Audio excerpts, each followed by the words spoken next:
చెప్పులు వేసుకోకుండా ఒక మనిషి ఆ కాళ్ళకి ఎన్ని గుంతలు ఉన్నాయి, ఎన్ని కుచ్చుకున్నాయి, ఏంది పుండ్లు ఎన్ని పడ్డాయి, అసలుకి ఏంది అసలుకి దీనికి స్టోరీ ఏంటి అసలుకి? ప్రత్యేకించి రీజన్ ఏమీ లేదు. సుమారు ఎలక్షన్కి ముందు చెప్పులు వేసుకోవడం మానేశాను.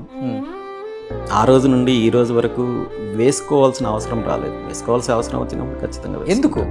అలా కంఫర్ట్గా ఉంది నాకు. అవునా? చెప్పులు లేకుండా నడవడము, చెప్పులు లేకుండా ఉండడం నాకు కంఫర్ట్. సో ఈవెన్ మొన్న కరేడ్ వెళ్ళినప్పుడు అక్కడ ముళ్ళ కంపల్లో వీటిలో వెళ్ళాల్సి వచ్చినప్పుడు కూడా నాకు ఇబ్బంది అనిపించలేదు. ఒకసారి కాళ్ళు కొంచెం విడిదిప్పండి. నా కాళ్ళకి ఏమి ఎటువంటి పెద్దదే కుచ్చుకుంది కదండి.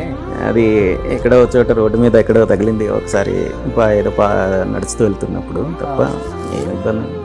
సో మీ బాధ అనేది ఎవ్రీ సెకండ్ వీటన్నింటినీ భరించడానికి నేను సిద్ధంగా ఉన్నాను. పెయిన్ మీరు తీసుకునే దాన్ని బట్టి ఉంటుంది. అది కష్టమా లేదా బాధగా ఉందా అనేది నేను ఎప్పుడు తీసుకోలేదు. కానీ దీనికి నేనేమి కండిషన్స్ అలాంటివి ఏమీ లేదు. నిజంగా చెప్పులు వేసుకోవాల్సి వస్తే మాత్రం డెఫినెట్గా వేసుకుంటాను.